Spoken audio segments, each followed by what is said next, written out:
Question for SSC এর ধারাবাহিক আলোচনায় আজকে আমার দ্বিতীয় ক্লাসে আমি মূলত আলোচনা করব হচ্ছে রুল 1 নিয়ে।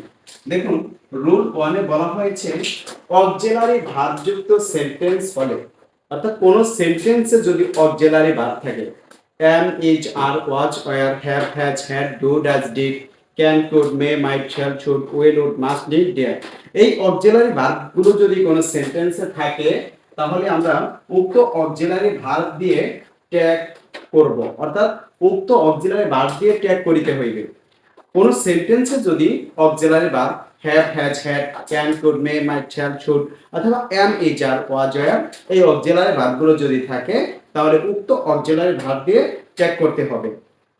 দেখুন, এখানে সেই ধারাবাহিকতায় আমরা এক্সাম্পলগুলো সম্পন্ন করি। হি ইজ আ স্টুডেন্ট।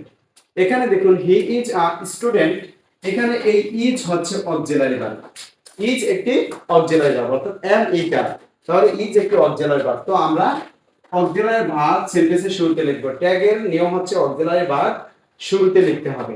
তাহলে অক্সিলারি ভার্বটা আমরা শুরুতে লিখলাম। এখন সেন্টেন্সটি যদি অ্যাফার্মেটিভ হয় ট্যাগ হবে নেগেটিভ, সেন্টেন্স যদি নেগেটিভ হয় ট্যাগ হবে অ্যাফার্মেটিভ। দেখুন, হি ইজ আ স্টুডেন্ট, এখানে no, not, never, hardly, scarcely, few, little কোনোটাই নেই, তার মানে সেন্টেন্সটি অ্যাফার্মেটিভ। তো আমাকে নেগেটিভ ট্যাগ করতে হবে। তাহলে এখানে অ্যান্টি যুক্ত করে দিলেন, ইজেন্ট, এটা নেগেটিভ হয়ে গেছে। অ্যান্টি যুক্ত করলে নেগেটিভ হয়েছে, ইজেন্ট।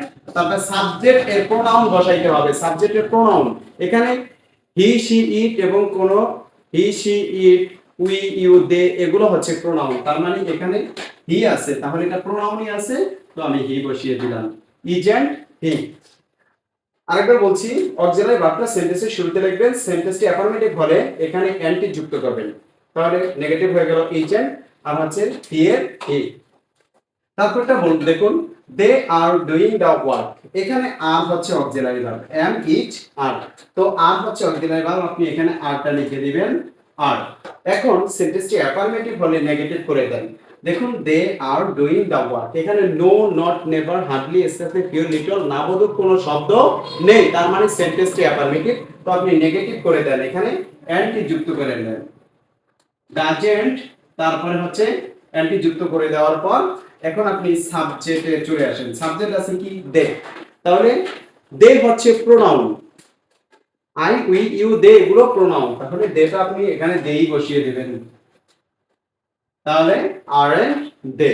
তারপরটা দেখুন, you do not solve the sum, এখানে ডু নট, এই যে ডু হচ্ছে অক্সিলারি ভার্ব আর নট হচ্ছে নাবোধক শব্দ, তাহলে সেন্টেন্সটা কি বোধক? নাবোধক হয়ে গেছে, তো নেগেটিভ হয়ে গেছে। তাহলে আপনি ডু বসান, অক্সিলারি ভার্ব ডু, তারপরে আছে কি?